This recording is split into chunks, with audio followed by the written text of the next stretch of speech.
C'est un système de feux tricolores qui arrive à réguler de façon autonome le trafic routier.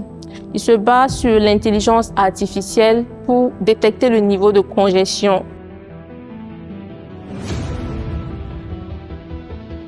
Nous avons réussi à fabriquer une moto électrique entièrement conçue au Burkina Faso. Ce sont des gens qu'il faut qu'on accompagne et sérieusement. Sérieusement, pourquoi? Parce que si ces jeunes manquent d'accompagnement, vous allez voir que très bientôt, ils vont avoir une bourse pour aller continuer aux États-Unis, en France, en Hollande, etc. Ailleurs, comme dans la capitale du pays des hommes intègres, l'innovation technologique s'écrit peu à peu à l'abri des regards. Des solutions imaginées par des jeunes Burkinabés pour répondre à des besoins bien réels. Parmi elles, un feu tricolore intelligent, capable de réguler la circulation routière, même à l'absence d'un agent de sécurité. Le but, c'est d'optimiser la gestion du trafic routier tout en tenant compte de tous les paramètres. Ainsi, les voies les plus chargées ont une durée de feu vert plus longue, mais les voies les moins chargées ont une durée maximale qu'ils ne dépasseront pas au feu rouge. Au cœur du dispositif se trouve une carte RFID, chargée de capter les données de circulation et d'analyser les informations transmises. Le système est également capable d'accorder automatiquement la priorité aux véhicules d'urgence.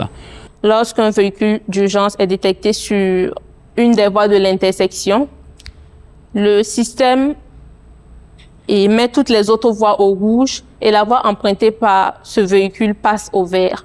Et le feu est maintenu au vert tant que le véhicule et tant que le tag qui est détecté, parce que c'est le tag détecté par le lecteur RFID qui permet au système d'identifier qu'il y a un véhicule prioritaire, un véhicule d'urgence sur telle voie de l'intersection. Et tant que ce tag-là est détecté, le feu est au vert. Après le passage du véhicule d'urgence, le cycle reprend son fonctionnement normal tout en tenant compte du niveau de congestion.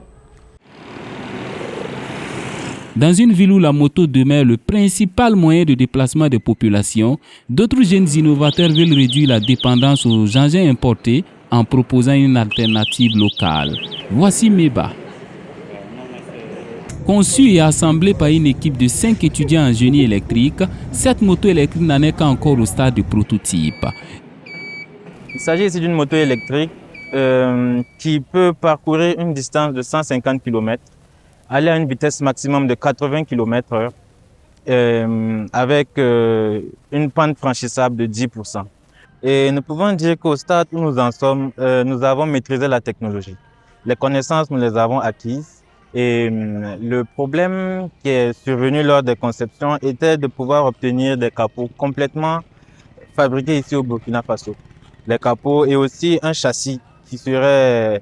Il est possible de souder les éléments ici au Burkina, mais nous avons encore quelques soucis de précision. Alors, nous voulons vraiment pouvoir arriver à faire un carénage complet ici au Burkina, des châssis en plusieurs exemplaires, et aller vers une production industrielle. Pour mesurer la portée de ces innovations, nous allons à la rencontre de Abbas Balima, ingénieur en informatique et spécialiste de l'intelligence artificielle. Observateur attentif de l'évolution de l'écosystème technologique burkinabé, il suit de près l'émergence de ces initiatives. Vous allez voir que de plus en plus, les gens n'innovent plus juste pour innover. On n'essaie pas juste de copier ce qui se fait ailleurs. On essaie aujourd'hui de chercher des solutions par rapport à des problèmes réels. C'est un petit peu dans le jargon ce qu'on appelle le design by thinking.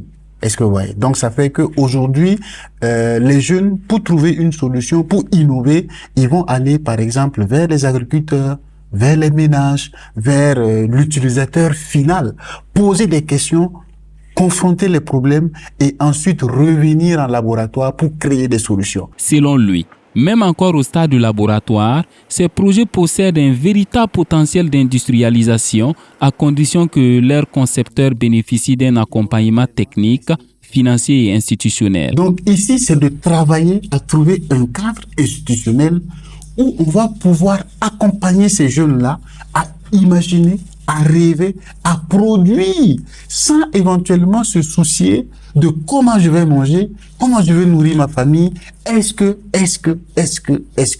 Et ça va permettre à ces jeunes-là de rentrer dans une position où ils vont ne faire que pouvoir créer. Et c'est ça qui va nous permettre d'avoir des résultats beaucoup plus probables. Des innovations qui ne passent pas inaperçues, régulièrement encouragées par les plus hautes autorités. Dans 5 ans, si on donne vraiment les moyens à cette jeunesse, nous allons être non pas un pays où on nous reconnaît à travers que nos ressources naturelles, mais on va nous voir comme un pays qui a la capacité de vendre des services.